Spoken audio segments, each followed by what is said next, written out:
নমস্কাৰ বন্ধু বান্ধৱীসকল, মই উৎপলদ্বীপ। স্বাগতম জনাইছোঁ আপোনালোকক মোৰ অন্য এক অনুষ্ঠান প্ৰেমৰ অনুভৱৰ একলি। আজি প্ৰেমৰ অনুভৱ একলিত প্ৰথমটো প্ৰেমৰ অনুভৱ লিখিছে গহপুৰৰ পৰা দিপাংকৰ। তেওঁ বৰ্তমান কৰ্মসূত্ৰে চেন্নাইত থাকে। চেন্নাইৰ পৰা লিখি পঠাইছে এক প্ৰেমৰ অনুভৱ। গতিকে শুনো আহকচোন তেওঁৰ অনুভৱখিনি। মোৰ প্ৰথম প্ৰেম মনালিছাৰ দাপোণত। প্ৰেম ভালপোৱা কেনেকৈ আৰু কেতিয়া হয়, ক'ত হয় মই নাজানো। জানো মাথো যেতিয়া দুখন হৃদয়ৰ দুটি মনৰ মিলন হয়, তেতিয়াই চাগে প্ৰেম হয়। প্ৰেম কি বস্তু তোমাক দেখাৰ পাছত অনুভৱ হ'ল মোৰ কলেজৰ সেই প্ৰথম দিনটো, যেতিয়া মই কলেজৰ চৌহদত ভৰি দিলোঁ। তেতিয়াই আৰম্ভ হ'ল এজাক চিপচিপীয়া বৰষুণ, আৰু তুমি আহি আছিলা সেইফালে এটা ছাতি লৈ। মই লাজ অপমান কাটি কৰি বৰষুণে জুৰুলা কৰা শৰীৰটো থাকিবলৈ তোমাৰ ছাতিৰ তলত সোমালোঁ।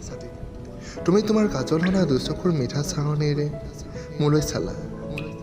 তাৰ মাজতো আছিল খং আৰু অভিমান। ময়ো তোমালৈ চালোঁ। তোমাৰ দুচকুৰ মিঠা চাৱনিৰ প্ৰেমত মই সঁচাকৈ পৰি গৈছিলোঁ। লাহে লাহে এসময়ত বৰষুণ স্তব্ধ হ'ল।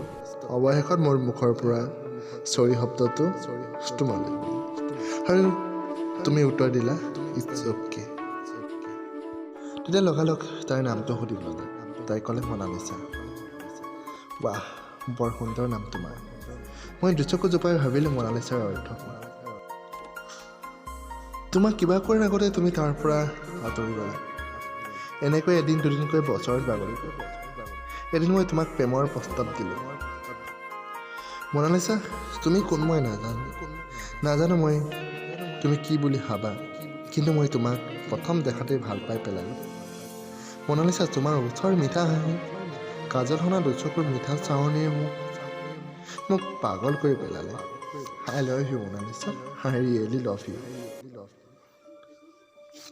মনত হেজাৰ এটা প্ৰশ্ন লৈ তোমাৰ উত্তৰৰ অপেক্ষা কৰিছিলোঁ মই। তোমাৰ উত্তৰ আছিল লাভ ইউ টু। এনেকৈ আমাৰ প্ৰেমে অতিক্ৰম কৰিলে 2টা বছৰ।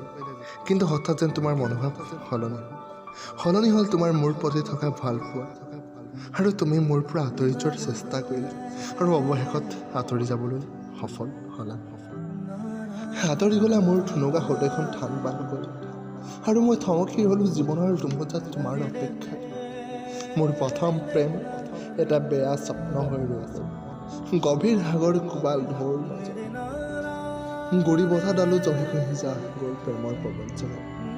মোৰ প্ৰথম প্ৰেম তোমাৰ প্ৰেমৰ সাগৰত ডুব গ'ল এবুকু আশা।